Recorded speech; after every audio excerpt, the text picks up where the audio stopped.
33 करोड़ देवता हो, अल्लाह, पैगंबर, यहोवा, यूहन्ना, गॉड, लॉर्ड जैसे और कितने सारे सुप्रीम पावर सृष्टिकर्ता हो जाएं, लेकिन कोई एक ही सृष्टि को चला रहा है। वो सृष्टि को चलाने वाला भी कोई सुदर्शन चक्रधारी नहीं है, त्रिशूलधारी नहीं है, गदाधारी नहीं है, धनुषधारी नहीं है, ना कोई निर्विकार है, ना कोई और किसी रूप में है। वो जगत का नियम है। इसको सृष्टि का नियम कहते हैं, विश्व का शाश्वत नियम। इसी को आज इंग्लिश में यूनिवर्सल लॉ कहते हैं। तभी तो लोग कहते हैं कि जर्रे जर्रे में खुदा समाया हुआ है, कण कण में भगवान है। वो कण कण में नियम व्याप्त है। जर्रे जर्रे मतलब ही होता है कण कण, परमाणु परमाणु, सब जगह वही समाया है। सब घट मेरा साइया, सुनी सेज न कोय, बलिहारी तही साज की, जाघट परगट होए। चेतना का निम्नतम स्तर जड़ के अंदर समाया हुआ है। जड़ के गुणधर्म उसे कहते हैं। एक बीज जमीन में जाएगा, पानी, नमी, खाद, हवा, प्रकाश मिलेगा तो कुछ दिन, हफ्ते, महीने में वो धरती का सीना फोड़ करके अंकुरित होकर के आएगा, लहराएगा और फिर विशाल बरगद बन जाएगा। इसके लिए कोई भगवान की, कोई खुदा अल्लाह ताला, पैगंबर की, कोई लॉर्ड और गॉड की जरूरत नहीं है। ये बीजी असर है। हर बीज में यह गुण समाया हुआ है और इसको किसी भगवान ने, पैगंबर ने, गॉड ने नहीं डाला है इस गुण को। सदा से ही बीज में यह गुण समाया हुआ है। सदा से, अनादि अनंत काल से दुनिया चल रही है। हवा ऐसे ही बह रही है, सूरज ऐसे ही निकल रहा है, पानी से वैसे ही लोग तृप्त हो रहे हैं, सबकी जिंदगी चल रही है। मिट्टी, पानी, आग, हवा, प्रकाश, चांद, सब जितने भी ये भगवान के पूजे जाने योग्य हैं, सब सदा से हैं, कभी कोई काल में बने नहीं हैं। हाँ, बदलती है, स्थितियां बदलती है। कहीं नदी है तो नदी काट करके गांव में घुस जाती है तो गांव वाले उधर चले जाते हैं। कहीं सागर है तो सिकुड़ते सिकुड़ते किसी तरफ हो जाता है तो उधर चला जाता है, उधर लोग बस जाते हैं। कहीं भिट्ट है, कहीं पहाड़ है, वो धीरे धीरे रिश्ते रिश्ते खत्म हो जाता है, प्लेन जमीन हो जाती है और कहीं पहाड़ पैदा हो जाता है। ये बदलाव वाला संसार, लगातार परिवर्तनशील संसार आपको दिखता रहेगा, लेकिन ऐसा कभी नहीं होगा कि सदा के लिए प्रलय हो जाएगा और धरती मिट जाएगी, चांद सितारे मिट जाएंगे, ये पूरा ब्रह्मांड खत्म हो जाएगा। ऐसा कभी नहीं होगा। बदलाव होंगे।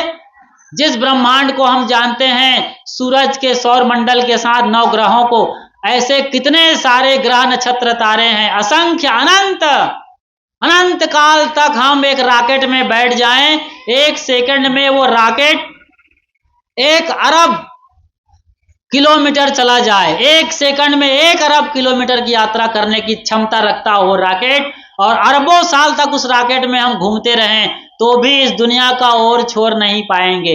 इसी को कहते हैं अनादि अनंत है ये संसार। अनादि मतलब जिसकी शुरुआत ना हुई हो। आदि मतलब शुरुआत, अनादि मतलब कभी भी शुरुआत नहीं हुई, सदा से है, शाश्वत है। यही तो सनातन है। यही, इसी को समझना ही सत्य सनातन धर्म है। खाली कृष्ण का, राम की पूजा कर लेने से कोई सनातन धर्मी नहीं हो जाएगा। लड्डू चढ़ा दिए बजरंग बली को हनुमानगढ़ी में जाकर, और वहां मथुरा में जाकर 1 हांडी दही चढ़ा दिए आप कन्हैया को, ना, इतने मात्र से आप सनातन धर्मी नहीं होंगे। और आप तो ऐसा पूजा पाठ सब करते हो, मंदिर जाते हो, मस्जिद जाते हो, चर्च, गिरजाघर, गुरुद्वारा, लेकिन घर में आकर के बकरा, मुर्गी सब मारते हो, सब काटते हो, सब खाते हो। तो इतना बड़ा पाप कर्म करके कोई कैसे भगवान का भक्त हो सकता है? किसी किताब का नाम बता दीजिए मुझे, कोई पुराण, कोई कुरान, कोई वेद, कोई बाइबिल, कोई जिंदावेस्ता और कोई गुरु ग्रंथ बताइए जहां पर किसी भी भगवान ने निरीह और मुक्त प्राणियों को मार मार कर, काट काट कर, छौंक छौंक कर, बघार बघार कर खाने के लिए कहा हो? कहीं लिखा है जी? कहीं नहीं लिखा है। लेकिन कहीं कबीर जिभ्या के लंपट, यही विधि प्राणी नरक पड़े, नरक में जाने की आदमी तैयारी कर रहा है। ऐसा काम मत करो। साहब कितनी बार चेता रहे हैं, कितनी बात बता रहे हैं। आइए आगे की पंक्तियों पर थोड़ा और विचार कर लेते हैं। वही महादेव, वही मोहम्मद, ब्रह्मा आदम कहिए, को हिंदू को तुरुक कहावा एक जिमी पर रहिए। कौन हिंदू है कौन तुर्किया मुसलमान है, एक जिमी पर एक धरती पर रहिए, साथ साथ रहिए साहब कहते हैं। बृहत्तर भारत में थे साहब, 600 बरस पुरानी बात है। जब अफगानिस्तान काबुल से लेकर भारत बर्मा के रंगून तक फैला था, चीन जापान और ये नेपाल और बाकी देश लंका तक सब बृहत्तर भारत था, एक राज एक हुकूमत चला करता था, उस जमाने की बात है साहब। कोई हिंदू को तुरुक कहावा एक जमी पर रहिए, वही महादेव वही मोहम्मद है। क्या तुकबंदी है, क्या अनुप्रास अलंकार है, वही महादेव वही मोहम्मद, हजरी हजरत सब वही है जो भीतर बैठा हुआ है। इसको नहीं पहचाना और बाहर तुम छापा तिलक अनुमाना में भटक रहे हो।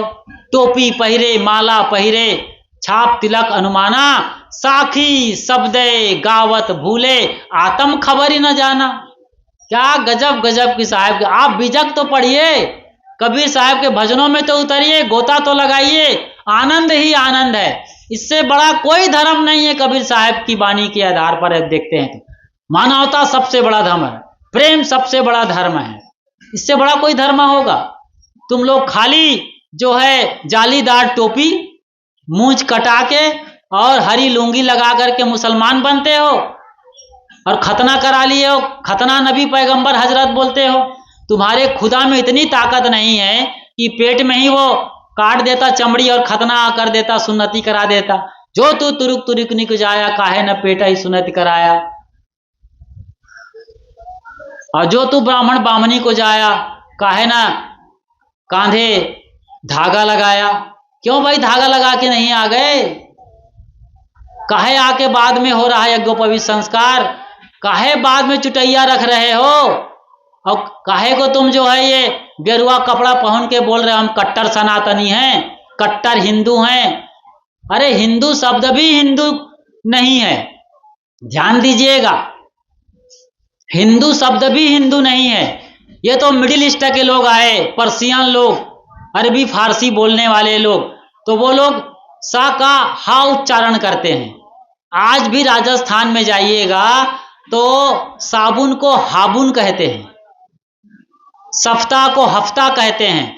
तो अरबी फारसी मिडिल ईस्ट से आए, उन लोगों ने सिंध नदी को हिंद नदी कहा, यहां पर के लोगों को हिंदुस्तानी कहा और भाषा को हिंदी कहा। तो वहीं से सिंध से हिंद, हिंद से हिंदू आया हुआ है। हिंदू शब्द न वेद में है न पुराण में है। काहे को आप हिंदू हो, काहे को कट्टर सनातनी हो? दिल को पढ़ने वाला कट्टर सनातनी है, जो सत्य सनातन परमात्मा हमारे भीतर बैठा है। ऐसे प्रेम में जियो, फिर कहां दुनिया में लड़ाई और झगड़ा बचेगा।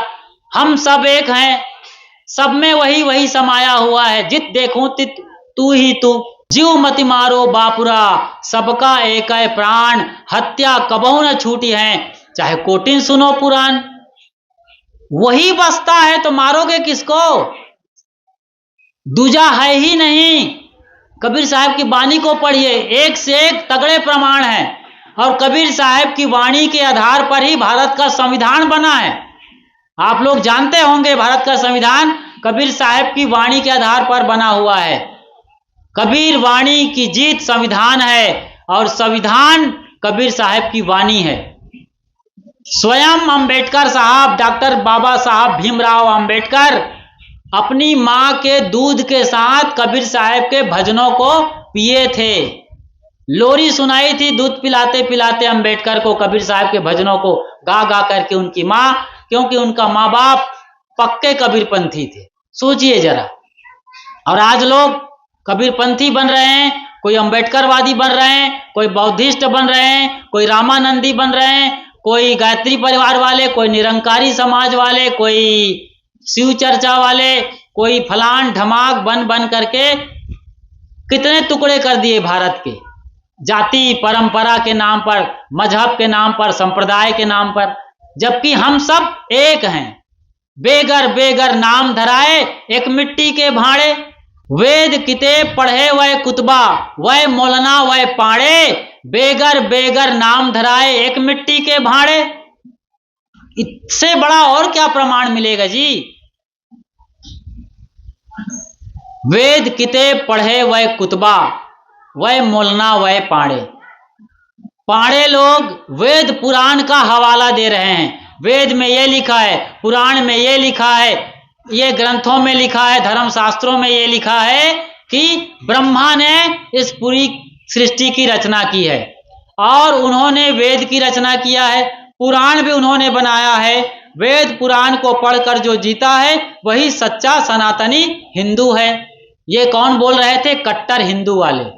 और किताब पढ़ करके यानी कुरान पढ़ करके, कुरान की बातों को बता बता करके दूसरों को काफिर नरकगामी बोल रहे थे उस समय के तत्कालीन इस्लामिक लोग, मुसलमान लोग। सिकंदर लोदी के जो गुरु थे शेख तकी, ये बड़ा बड़ा प्रोपेगेंडा फैला रहा था।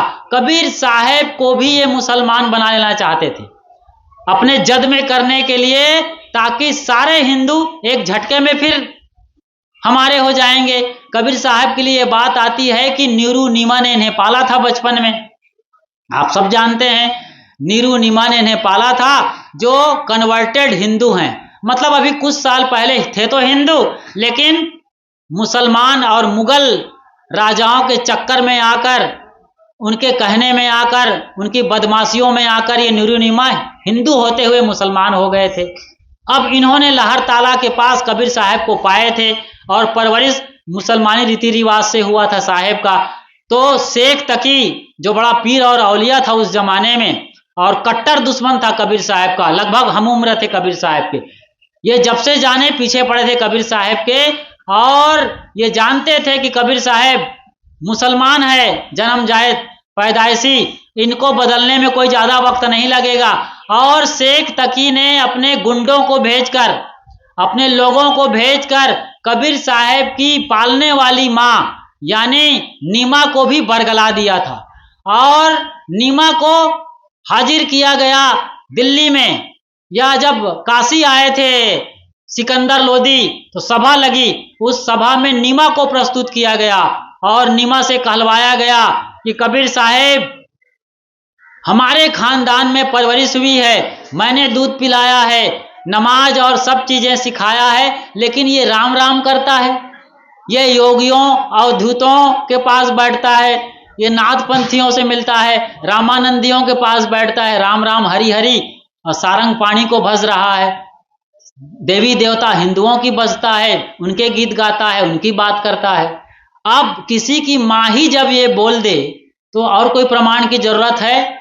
तो बड़ा मौका मिल गया। लेकिन साहेब ने सिकंदर लोदी के सामने, उनकी तलवार के सामने सीना तान कर बोला, हिंदू कहो तो हूं नहीं, मुसलमान भी नाई, और 5 तत्व के भीतरे गैबी खेलाए माई। ये मेरा शरीर हड्डी पसली चाम से मिलकर बना है, मिट्टी पानी आग हवा से बना जरूर है, लेकिन इस गैबी, इसके भीतर जो गैप में जो खेलता है वो मैं असली तत्व हूं, इन सबसे न्यारा हूं। मैं मिट्टी पानी आग हवा और आकाश नहीं हूं, इन सबको जानने वाला हूं। फिर काहे को मैं हिंदू और मुसलमान बनूंगा? दाढ़ी चोटी रखने से कोई हिंदू मुसलमान नहीं होता है। कोई नमाज पढ़ने से, अजान लगाने से और कुरान पढ़ने से, ईद और बकरीद मनाने से, ताजिया निकालने से, हरा रंग पहन लेने से, झंडा पर चांद लगा लेने से कोई मुसलमान नहीं होता है। ना ही भगवा वस्त्र धारण करने से, बजरंग बली का झंडा उठा लेने से और कुरान पढ़ने से, गीता पढ़ने से, रामायण पढ़ने से, महाभारत पढ़ने से, पूजा पाठ कर्म कांड कर लेने से साहब ने जमकर फटकारा दोनों काम को। और तुम लोग बोलते हो कि कुरान के बल पर एक हाथ में कुरान, एक हाथ में तलवार लेकर के सबको इस्लामिक राष्ट्र में शामिल करना चाहते हो, सबको मुसलमान बनाना चाहते हो। ऐसा कभी नहीं होगा। कोई भी आदमी पैदाशी ना हिंदू है ना मुसलमान है, सब उसी एक कुदरत के कानून से पैदा होते हैं। जिस तरीके से मैंने कुछ देर पहले बताया था, बीज पैदा होता है जमीन में जा करके। कोई परमात्मा नहीं चाहिए, दुनिया ऐसे ही चलती रहेगी। अरे सोचो जरा, पूरी दुनिया में से आदमी मर जाए, कोई ना बचे, ना हिंदू ना मुसलमान ना सिख ना ईसाई, तो भगवान के कान पर जो जाला लगेगा उस जाला को साफ करने कौन जाएगा? कोई आदमी नहीं है।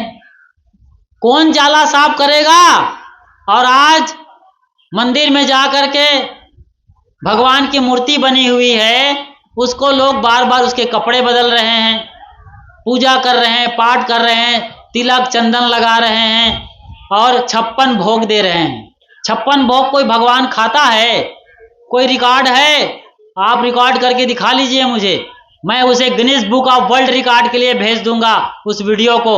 उससे ज़्यादा कोई लाइक्स वाला, सब्सक्राइब्स वाला ना वो चैनल होगा, ना वो वीडियो देखी जाएगी। उससे ज़्यादा कोई और सबसे ज़्यादा टॉप मोस्ट वो वीडियो ट्रेंड करेगी, पूरी दुनिया में छा जाएगी 1 घंटे नहीं कुछ मिनट के अंदर में, कि भगवान भोग खाते हुए दिखाई दे रहे हैं, 56 भोग भगवान खा रहे हैं।